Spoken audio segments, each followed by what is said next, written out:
Este segundo momento queremos detenernos en cómo se hace hoy justamente esta publicación, cómo se piensa y cómo se construye su identidad editorial y gráfica. Y recibo con gusto ya a Elena Arcos, quien es directora creativa, y a Dailene Doval de la Cruz, editora también de la revista, periodista. Gracias a ambas por acompañarnos esta tarde. Un gusto hablar del caimán barbudo hoy. Un gustazo para nosotras estar aquí hoy.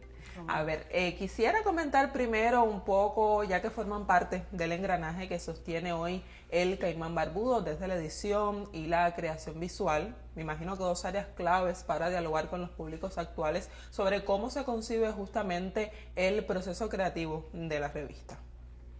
Bueno, nosotros tratamos de mantener el estilo gráfico del Caimán, que es una revista con una tradición gráfica muy importante, y su generis.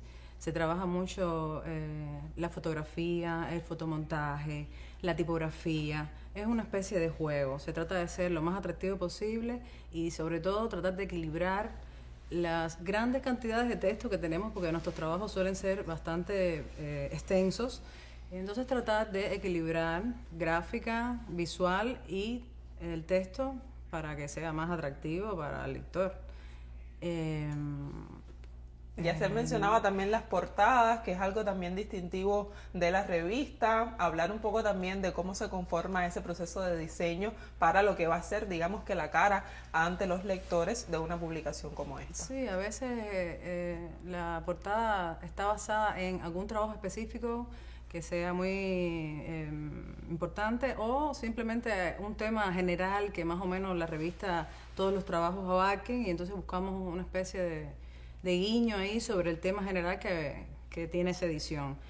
Y bueno, siempre trato de hacer una especie de cartel. Realmente la portada de Caimán es una especie de cartel, a veces puede ser gráfico, ilustrativo o con fotografía. Es bastante libre a la forma, a la forma en que se crea. Depende de la fotografía que tenemos a mano, de lo que podemos, las colaboraciones que nos hacen los mismos entrevistados o los periodistas que nos mandan las imágenes y nos comparten.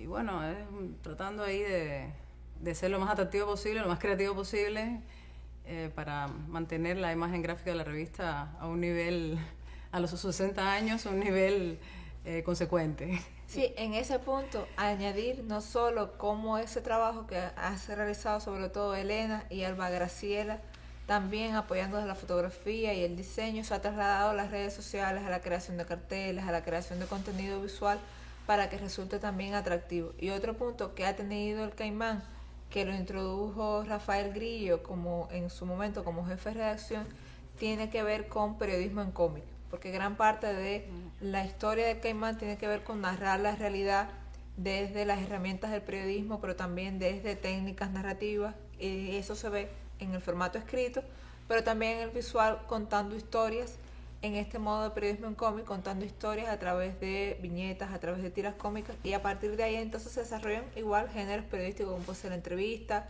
o el reportaje o la crónica, que ha sido otro de los aspectos donde, sobre todo en los últimos años, se ha incluido, se ha innovado un poco de forma diferente a las publicaciones cubanas hacen normalmente. Imagino también que esa es una forma de llegar a públicos cada vez más diversos, también de acercarse a los lectores digitales tan presentes en los tiempos actuales. Dailene, Elena, justamente qué retos implica sostener, ya de alguna forma lo comentaban, una revista cultural con una visualidad justamente atractiva en los contextos actuales. Sí, hay un primer punto esencial que tiene que ver con entender que el público o el destinatario del Caimán nunca ha sido de forma general un público pasivo, porque siempre ha sido un público inquieto, siempre ha sido un público joven, o ya no tan joven, pero siempre con una mentalidad de querer conocer más, de querer saber, de querer cuestionar, sobre todo de querer cuestionar y hacerse escuchar.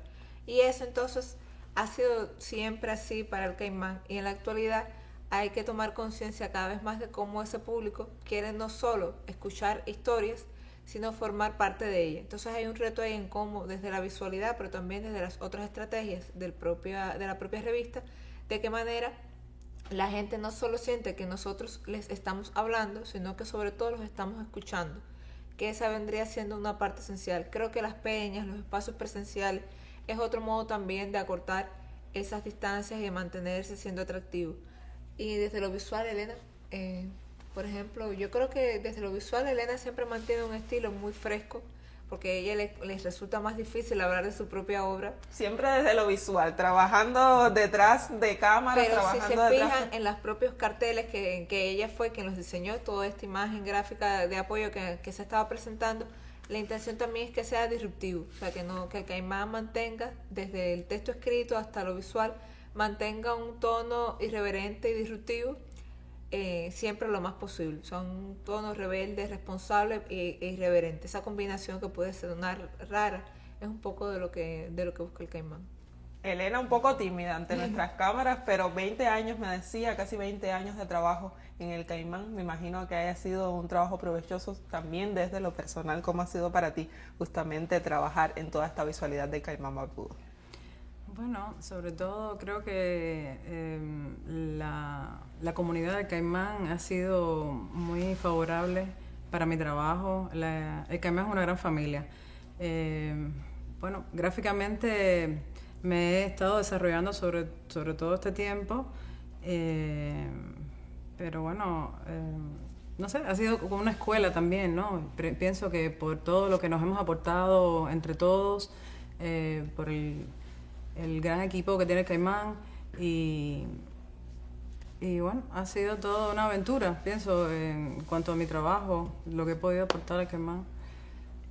Pues nada, gracias a ti, a Dailene. Con Dailene seguiremos conversando más adelante, pero de momento gracias a ambas por compartirnos un poquito de cómo se construye el caimán barbudo desde dentro para los lectores que ven luego el producto final y también para ver cómo se sostiene la edición, también el diseño. Ya lo veían, la creación colectiva de esta publicación de la que seguiremos hablando hoy en tiempo real. Una breve pausa y seguimos con otros contenidos.